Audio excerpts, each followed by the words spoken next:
महाराष्ट्र के अंदर मराठवाड़ा एक छोटा सा क्षेत्र है। उस क्षेत्र के अंदर जनवरी से लेके नवंबर 2022 तक महज 11 महीनों के अंदर 940 किसानों ने आत्महत्या की है। मैं देश की बात नहीं कर रहा हूं। कौन बड़े धन्ना सेठों ने पैसा लिया है ये देश को आप नहीं बताएंगे। आखिर ये पैसा 8,48,186 करोड़ रुपीस आपने राइट ऑफ किए हैं। इसका जवाब आप दीजिएगा कि सुलोचना गडप्पा, फाइनेंस मिनिस्टर साहब, नोट करिए, आप औरंगाबाद शहर से ही आते हैं, उसको कितनी पेंशन दी जाती है? 250 रुपये। 70 साल की कोई बच्चा नहीं है, और 250 रुपये के अंदर वो अपना घर का बसेरा करेगी। सप्लीमेंट्री डिमांड्स के ऊपर आपने बोलने की मुझे इजाजत दी, इसका मतलब यह है कि आप सप्लीमेंट्री डिमांड्स के जरिए आप सरकार से पैसा मांग रहे हैं सरकार चलाने के लिए। मैं एक सवाल संसद से मांग रहे हैं। मैं एक सवाल फाइनेंस मिनिस्टर साहब से करना चाहता हूं। क्या इस देश के अंदर गरीबों के लिए, मिडिल क्लास के लिए और धन्ना सेठों के लिए अलग अलग कानून है? मैं आपको बताना चाहता हूं, अगर इम्तियाज जलील 50 लाख रुपए का अगर लोन लेता है और वो लोन डिफॉल्ट करता है तो बैंकों को ये इख्तियार है कि मेरा नाम, मेरे गारंटर का नाम, मैं जो प्रॉपर्टी मॉर्गेज कर रहा हूं उसका एडवर्टाइजमेंट अखबार के जरिए वो देकर मेरी प्रॉपर्टी सीज करते हैं और मुझे बदनाम करते हैं मैं 50 लाख रुपए का लोन लिया हूं। लेकिन अगर कोई किसी ने 5,000 करोड़ रुपए का लोन लिया है, किसी ने 50,000 करोड़ रुपए का लोन लिया है, जिसको आप बड़ी आसानी के साथ हर रोज माफ करते जा रहे हैं, पिछले 4 सालों के अंदर आपने कितना पैसा राइट ऑफ किया है? और ये मैं नहीं बता रहा हूं अध्यक्ष महोदय, ये जवाब कल फाइनेंस मिनिस्टर ने क्वेश्चन आवर के अंदर बताया है। तो सुनिए, उसके अंदर पिछले 4 साल के अंदर कितना पैसा, 8,48,186 करोड़ रुपीस का लोन राइट ऑफ किया गया है। और जब हम इनसे पूछ रहे हैं कि किसका पैसा ये आपने राइट ऑफ किए हैं, तो जवाब सुनिएगा अध्यक्ष महोदय, आपको भी हैरानी होगी जो जवाब फाइनेंस मिनिस्टर मैडम ने दिए हैं। उसमें लिखा है, RBI has informed that under the provisions of Section 45E of the Reserve Bank of India Act 1934, RBI is prohibited from disclosing borrower-wise credit information. RBI ये आपको कह रहा है कि हम आपको डिटेल नहीं दे सकते हैं कि कौन बड़े धन्ना सेठों ने पैसा लिया है, ये देश को आप नहीं बताएंगे।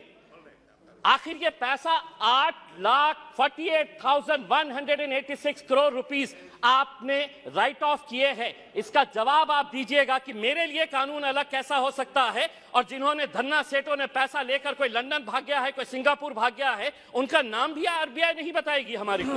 दूसरा ये है कि मैं अभी सुन रहा था जगदम्बिका पाल साहब को। पाल साहब सुनिए, आप किसानों के बारे में कह रहे थे।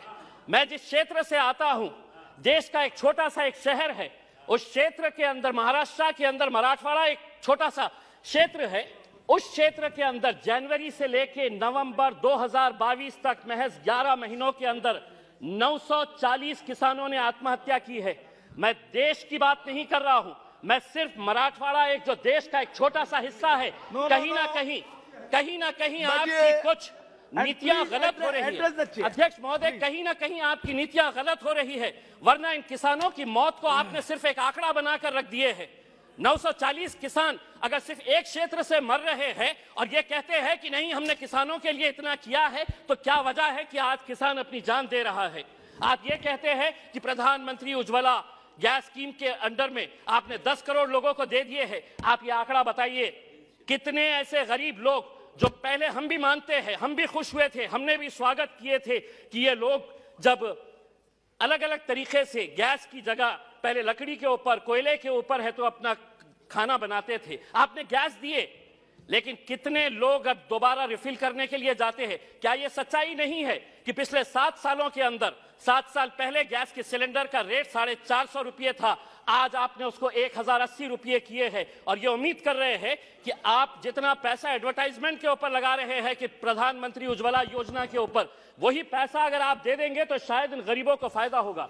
अनएम्प्लॉयमेंट, आज बेरोजगार, ये आंकड़ा मैं नहीं बता रहा हूं, कोई मनगढ़ंत आंकड़े नहीं बता रहा हूं, centre for monitoring Indian economy, इनके आंकड़े आए हैं। तो सुनिए फाइनेंस मिनिस्टर साहब, अनएम्प्लॉयमेंट रेट इन इंडिया अभी 8% के ऊपर आया है। 3 महीने का सबसे ज्यादा का आंकड़ा जो है वो अभी आया है।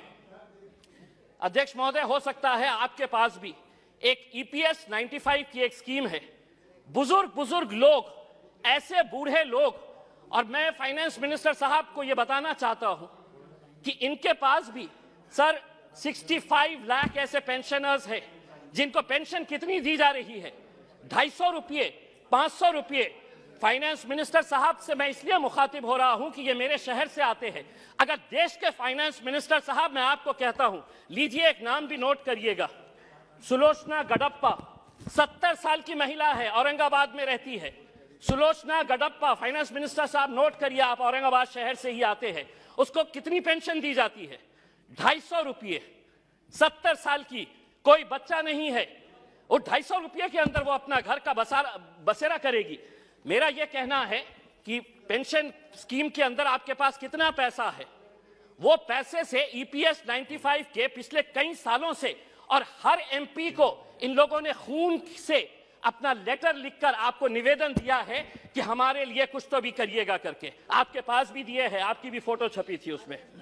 दूसरा यह है कि आप EMI के रेट्स तो बढ़ा रहे हैं, होम लोन का रेट बढ़ गया, व्हीकल लोन का रेट बढ़ गया, आप FD का रेट क्यों नहीं बढ़ा रहे हैं?